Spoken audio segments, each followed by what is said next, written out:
আমি ওই যে সাধারণ সম্পাদক তৌফিক ভাইয়ের পক্ষে থেকে এই নির্বাচনে প্রচার প্রচারণা করতেছি এবং এখন পর্যন্ত আমাদের সুষ্ঠু নির্বাচন হচ্ছে। বাকিটা আপনার ভোট গণনার পরে বলা যাবে আর কি। কোনো সমস্যা নাই, নির্বাচন কমিশন ভালোভাবে ভোট দিতে পারতেছে, আলহামদুলিল্লাহ ভালো আছে।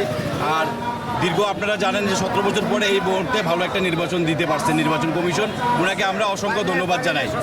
17 বছর আমরা নির্বাচন আমরা করতে পারি না, ভোট দিতে পারি না। 17 বছর পরে এখন এই একটা আলহামদুলিল্লাহ ভালো এবং সুষ্ঠু নির্বাচন হচ্ছে।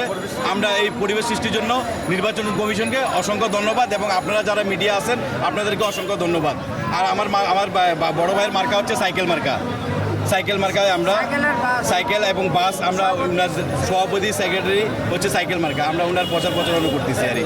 শ্রমিকেরা অনেক লাঞ্ছিত, অনেক কিছু করছে, করার পরে আমরা বিরোধী পার্টি, আমরা নতুন কমিটিরা আসি, মামলা করি, আমরা এই নির্বাচন 26শে আগস্ট আমরা এই নির্বাচন অনুষ্ঠান করছি।